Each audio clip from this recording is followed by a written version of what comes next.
BJP ने तमाम जगहों पर हुए उपचुनाव में शानदार प्रदर्शन करते हुए जीत हासिल की है, चाहे वह उत्तर प्रदेश हो, गुजरात हो या मध्य प्रदेश। हर जगह बीजेपी ने अच्छा प्रदर्शन किया है और कमल खिलाया है और ज्यादा से ज्यादा सीटें बीजेपी को ही मिली हैं। लेकिन सबसे बड़ा टेस्ट मध्य प्रदेश में कांग्रेस का हाथ छोड़ बीजेपी का कमल पकड़ने वाले ज्योतिरादित्य सिंधिया का था। कांग्रेस के बागी नेता ज्योतिरादित्य सिंधिया जब से बीजेपी में गए हैं तब से ही उनको लेकर चर्चाएं जोरों पर हैं और यह उपचुनाव उनके लिए बेहद जरूरी भी था।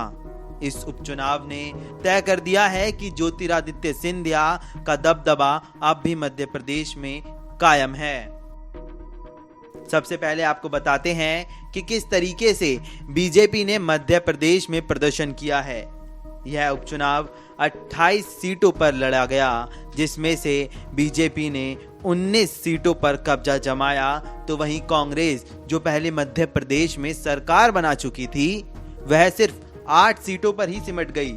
आपको बता दें कि कांग्रेस के कमलनाथ जो पहले मुख्यमंत्री थे वह लगातार यह दावा कर रहे थे कि उपचुनाव के जो नतीजे आएंगे वह कांग्रेस के फेवर में आएंगे, लेकिन जो रिजल्ट रहा वह बीजेपी के फेवर में आया। यहाँ सबसे बड़ा रोल ज्योतिरादित्य सिंधिया का रहा, क्योंकि जो चुनाव होने थे वह ग्वालियर बेल्ट में होने थे। यहाँ पर ज्योतिरादित्य सिंधिया का दबदबा काफी ज्यादा रहता है। ज्योतिरादित्य सिंधिया का यह बड़ा टेस्ट भी था जिसमें उन्होंने शानदार प्रदर्शन करके दिखाया और यहाँ बीजेपी की भी तारीफ करनी होगी कि उन्होंने ज्योतिरादित्य सिंधिया पर एक बड़ा दांव खेला। बीजेपी ने ज्योतिरादित्य सिंधिया पर पूरा विश्वास किया। हालांकि जो बीजेपी के अन्य नेता और कार्यकर्ता थे वह भी बीजेपी के लिए काम कर रहे थे, लेकिन यहाँ सबसे बड़ा रोल ज्योतिरादित्य सिंधिया का ही था। ज्योतिरादित्य सिंधिया को इस चुनाव की पूरी बागडोर संभालने के लिए दी गई थी, जिसे उन्होंने अच्छे से संभाला। हालांकि बीजेपी पर इस चुनाव को लेकर काफी दबाव था, क्योंकि अगर वह यह चुनाव हार जाते तो इसमें बीजेपी के साथ साथ ज्योतिरादित्य सिंधिया पर भी काफी दबाव आ जाता। हालांकि जो तस्वीर रही वह बिल्कुल उलट रही। यहाँ बीजेपी ने एक बड़ी जीत हासिल की है। ज्योतिरादित्य सिंधिया का जो गणित था वह बिल्कुल सटीक बैठा और बीजेपी का जो विश्वास सिंधिया पर था वह बिल्कुल सही साबित हुआ।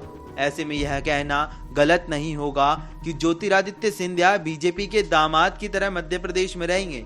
वह मध्य प्रदेश के मुख्यमंत्री तो नहीं, लेकिन वह मुख्यमंत्री से कम भी नहीं होंगे।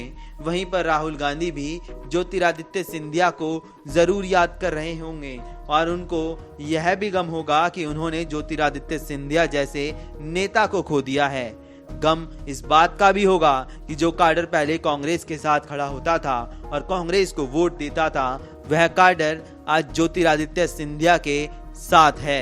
लेकिन ज्योतिरादित्य सिंधिया ने यह बता दिया कि वह काडर वोट कांग्रेस का नहीं बल्कि वह उनकी खुद की मेहनत का था। ब्यूरो रिपोर्ट, न्यूज़ नशा। और आप हमसे जुड़े रहने के लिए सब्सक्राइब करें YouTube पर, फॉलो करें Twitter पर और लाइक करें Facebook पर। और ज्यादा जानकारी के लिए न्यूज़ नशा की वेबसाइट पर जाएं। आपको टाइप करना होगा सिर्फ न्यूज़ नशा।